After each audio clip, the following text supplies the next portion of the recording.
Welcome students, today's class for class 10 chapter कर रहे हैं हम 6th इंग्लिश मीडियम स्टूडेंट्स के लिए है ये, और ट्रायंगल्स कर रहे हैं इसमें। एक्सरसाइज 6.1 सिमिलरिटी ऑफ ट्रायंगल्स, ये हमारा टॉपिक है। एक्सरसाइज को शुरू करने से पहले मैं आपको थोड़ा सा 9th से रिलेट करते हैं इस टॉपिक को। 9th में जो हमने किया था वो किया था कॉन्ग्रुएंसी, आपको याद कॉन्ग्रुएंसी, और आज जो हम करेंगे वो करेंगे सिमिलरिटी। क्या फर्क है दोनों में, ठीक है? तो कॉन्ग्रुएंसी तो होता है एग्जैक्ट सेम, कोई भी दो फिगर हो सकती है। सेम क्या? सेम उनका साइज, स्पेशली साइज, शेप, दोनों चीजें सेम होनी चाहिए। शेप जो है वो एंगल्स डिसाइड करते हैं, साइज जो है वो लेंथ डिसाइड करती है, ठीक है? सिमिलरिटी में शेप सेम होनी चाहिए, साइज चाहे प्रोपोर्शनेट हो, ठीक है? प्रोपोर्शनेट का मतलब ये नहीं कि साइज छोटा बड़ा हो जाए, भाई एक साइड आपने बड़ी कर दी एक साइड छोटी कर दी, ऐसा नहीं है। छोटी होंगी, सारी होंगी और प्रोपोर्शन में होंगी, ठीक है? तो वो है हमारी सिमिलरिटी। शेप तभी सेम रहेगी जब सारी साइड्स प्रोपोर्शनेट होंगी, ठीक है? तो मेजर फर्क है कॉन्ग्रुएंसी में, शेप दो फिगर कॉन्ग्रुएंट कब कहलाती है? Shape as well as size, ठीक है? इसमें सिर्फ हम शेप के बारे में बात करते हैं कि वो जो है दिखनी चाहिए सेम। जैसे ताजमहल है, आपके घर में कोई मॉडल पड़ा है ताजमहल का, तो वो भी सेम है ना? कि वो भी ताजमहल ही कहोगे आप उसको, बट वो क्या एग्जैक्ट ताजमहल है आगरा वाला? नहीं ना। तो आगरा वाला ताजमहल तो अगर उस जैसा कोई बनता है एग्जैक्टली सेम साइज शेप सब कुछ, तो वो कॉन्ग्रुएंट हो गए। अगर आपके घर में जो मॉडल है और वो आगरा वाला ताजमहल, वो सिमिलर है, ठीक है? एक ये एग्जाम्पल। दूसरा एग्जाम्पल, सारे सर्कल्स ले लो आप। सारे सर्कल आपको पता है, ठीक है, रेडियस चेंज होएगा आपका, सेंटर चेंज हो जाएगा, है ना? बट सारे सर्कल है तो गोल, बिल्कुल सेम शेप में रहेंगे, ठीक? तो सारे सर्कल सिमिलर है, ठीक है? बट वो कॉन्ग्रुएंट कब होंगे? कौन से सर्कल्स कॉन्ग्रुएंट होंगे? वो जिनका रेडियस सेम होगा। तो जो एक तो shape as well as size. अब शेप जो है वो एंगल पे डिपेंड करती है, तो एंगल कॉन्ग्रुएंट में एंगल और मेजरमेंट जो भी साइड्स हैं उनकी वो सेम होनी चाहिए। सिमिलरिटी में सिर्फ एंगल सेम हो और जो साइड्स हैं आर इन प्रोपोर्शनेट, या मेजरमेंट आर इन प्रोपोर्शन, ये मेजर फर्क। कॉन्ग्रुएंसी का सिंबल आपका ये है, एक और दो लाइंस, और इसका सिंबल सिंगल ही। आई थिंक सो आपको क्लियर हो गया होगा। Congruent as well as similar. Congruent जैसे ये दो हाथ हैं हमारे, ठीक है, ये एक के ऊपर एक, सिमिलर, ये बिल्कुल कॉन्ग्रुएंट। एक को दूसरी चीज ढक ली, ठीक है? ना तो कोई बड़ी होगी ना कोई छोटी होगी, बट सिमिलर में एक बड़ी एक छोटी हो सकती है, ठीक है? बट वो दिखेंगी एक जैसी, उनके एंगल्स सेम होनी चाहिए, तब वो जाके जो है वो सिमिलर होगी। अब हम बताते हैं वो जो कॉन्ग्रुएंट में आप लोगों ने लास्ट ईयर किया था कि क्या क्या क्राइटेरिया होते हैं कॉन्ग्रुएंट ऑफ ट्रायंगल्स में। ट्रायंगल्स में बात करेंगे बस अब हम। तो कॉन्ग्रुएंसी ऑफ ट्रायंगल्स में आपके पास पहला जो था वो दो साइड्स और इंक्लूडेड एंगल, एंगल इंक्लूड होना जरूरी है। ये हमने 9th क्लास में सीख लिया था। अब आप ये मत सोचना कि जो 9th में छूट गया वो छूट गया, नहीं, ऐसा नहीं है।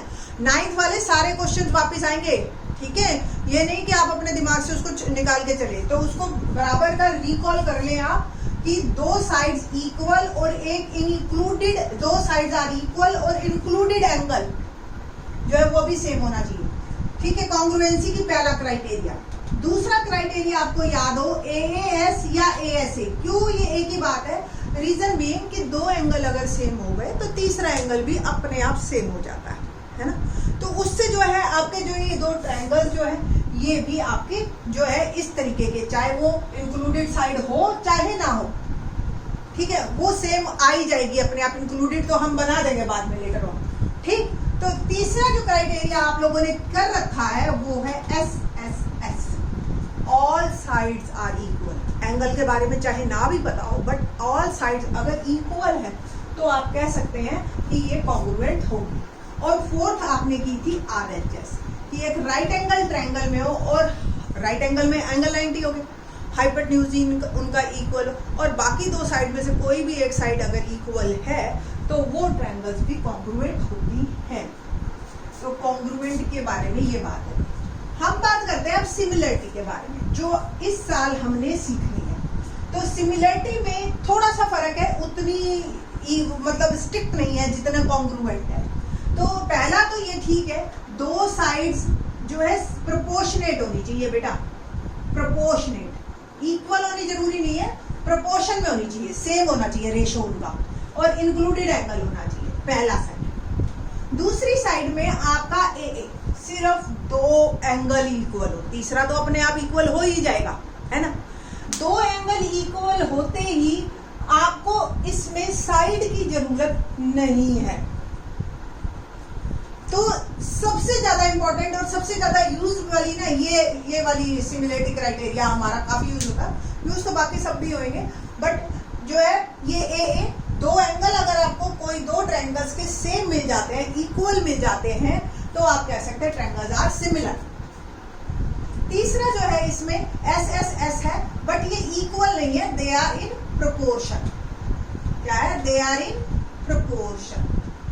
तो इस तरीके से ये आपकी सिमिलरिटी के 3 क्राइटेरिया बनेंगे हमारे 10th क्लास में सिमिलरिटी ऑफ ट्रायंगल्स, ठीक है। बट अभी तो हम जो बात कर रहे हैं वो हम बात कर रहे हैं सिमिलरिटी एंड कॉन्ग्रुएंसी की इन एनी ऑब्जेक्ट, किसी भी ऑब्जेक्ट में हम बात कर सकते हैं। तो लेट्स स्टार्ट एक्सरसाइज 6.1। क्या कहती है 6.1 एक्सरसाइज और इससे उस पे बेस्ड क्वेश्चन। तो पहला क्वेश्चन है जो वो एक्सरसाइज 6.1 से फिलअप्स का है। पहला पार्ट, ऑल सर्कल्स आर, बताइए कॉन्ग्रुएंट होते हैं या सिमिलर। अब आप देखिए, मैंने अभी एग्जांपल भी दिया था। अब ये दोनों सर्कल है, सिमिलर तो कंफर्म है क्योंकि दोनों एक जैसे हैं। हाँ, इक्वल कॉन्ग्रुएंट ये कब होंगे? जब इनकी रेडियस सेम होंगे। तो ऑल सर्कल्स आर सिमिलर, ये कंफर्म है हमें कि they are similar. Okay, next, all squares are, यही मेरे ऑप्शन सेम है, कॉन्ग्रुएंट या सिमिलर बताइए। तो देखो बेटा, जो अभी हमने बताया सिर्फ उन बातों को ध्यान में रख के आप आंसर को देंगे तो आपके लिए बेटर रहेगा। देखो स्क्वायर है, स्क्वायर में एक बात कंफर्म है कि ऑल साइड्स बराबर होती है और ऑल एंगल्स आर 90 डिग्री। देखिए स्पेसिफिक है, सारे एंगल 90 डिग्री के होने चाहिए, बराबर की बात नहीं हो रही, बराबर हो, ठीक है। वो एक अलग बात है, हमें पता है कि क्वाड्रिलेटरल के चारों एंगल्स जो है वो सम 360 होता है और चारों बराबर है तो ईच इक्वल टू 90 डिग्री, वो हमने निकाल लिया। बट यहाँ पे 90 डिग्री इज मोर स्पेसिफिक।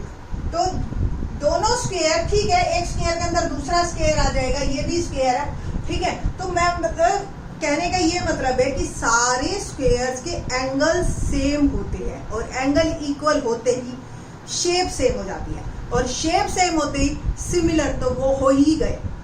और कॉन्ग्रुएंट कब आएंगे? ऐसे स्क्वायर्स कॉन्ग्रुएंट हो जाएंगे जिनकी साइड्स भी सेम होती है, यानी कि square of side 4 centimetre.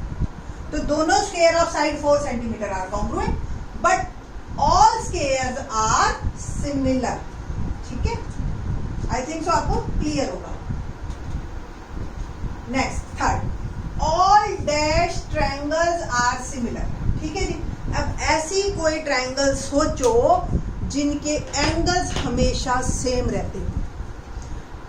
Isosceles में दो एंगल इक्वल होते हैं बट सेम, मतलब दोनों 60-60, दोनों 80-80, दोनों 100 तो वैसे नहीं हो सकता, दोनों 50-50, ठीक है। तो इस तरीके से आप ऐसी ट्रायंगल्स आइसोसेलेस होती है या इक्विलेटरल।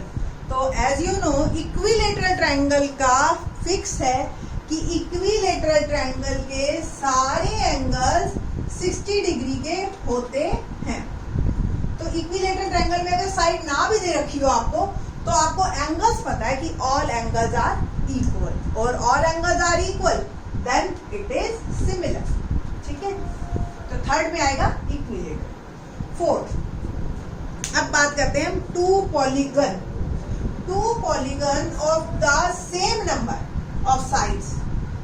मतलब 5 का है तो दूसरा भी 5 का है, एक 7 का पॉलीगन है तो दूसरा भी 7 का है। तो इस तरीके से हम सोचते हैं, ठीक है। एक 8 का है तो दूसरा भी 8 का है, like that.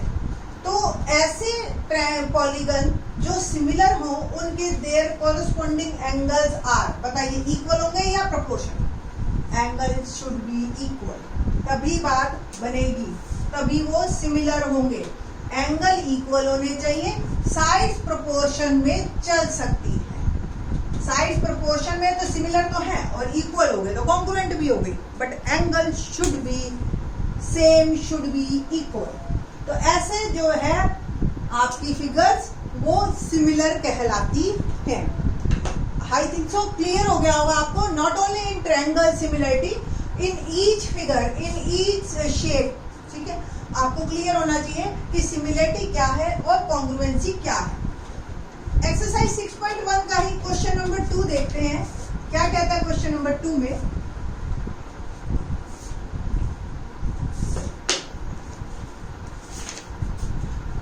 Give 2 different examples of pair of similar figures।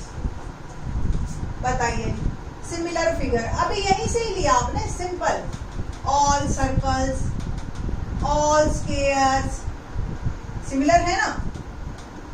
All बोलो, इक्विलेटरल ट्रायंगल, है ना।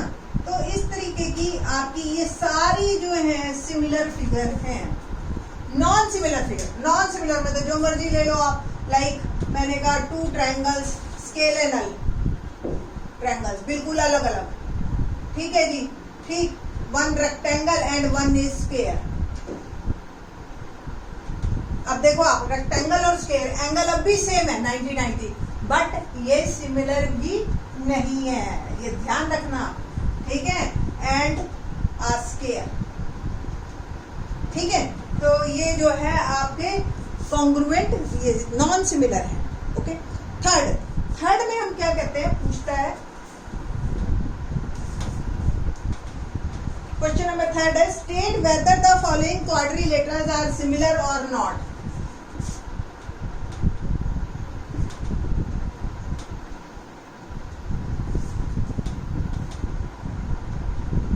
क्वाड्रिलेटरल सिमिलर, तो सिमिलर की कंडीशन बस हमारे दिमाग में यही है कि एंगल शुड बी सेम। तो ये एक रोम्बस दे रखा है शायद, और जान करके ना इन्होंने आपको साइज दे दी, एंगल के बारे में बात ही नहीं कर रहे, शेप दे दी उन्होंने, और एक दे दिया आपका स्क्वायर हैविंग 3-3। अब देखो साइड सारी प्रोपोर्शन में, बट एंगल अलग अलग है। ये स्क्वायर में एंगल 90 डिग्री और रोम्बस के बेटा अपोजिट एंगल सेम होते हैं, बट इनका सम 180 होता है, तभी तो शेप चेंज होती, ठीक है। तो रोम्बस के सारे एंगल 90 नहीं होते हैं, बल्कि अपोजिट एंगल इक्वल होते हैं, और स्क्वायर के सारे एंगल इक्वल होते हैं। हालांकि साइड्स अभी प्रोपोर्शन में है, बट यहाँ पे ये देखिए, ये ना स्क्वायर है बेटा, क्वाड्रिलेटरल। अगर ट्रायंगल होता ना, ट्रायंगल की 3 साइड्स अगर प्रोपोर्शन में है तो एंगल अपने आप इक्वल हो जाते हैं, बट यहाँ नहीं चलेगा। तो इसलिए जो ट्रायंगल्स के सिमिलरिटी क्राइटेरिया उसको किसी और शेप पे आप लागू मत करना, वो हमने ट्रायंगल्स के सिमिलरिटी क्राइटेरिया बताए हैं, SSS, AA और SS, ठीक है। तो ये आपका शेप दूसरी है, माना साइड्स प्रोपोर्शन में, but angles are not same, that's why these are not similar, ठीक है। तो ये आपका आंसर है नॉट सिमिलर। देखने में भी आपको जैसे क्लियर हो ही गया होगा, दीज आर नॉट सिमिलर, ठीक है। नेक्स्ट हमारी जो इससे बहुत इंपॉर्टेंट एक्सरसाइज है BPD, वो करेंगे हम in the next lecture. Thanks.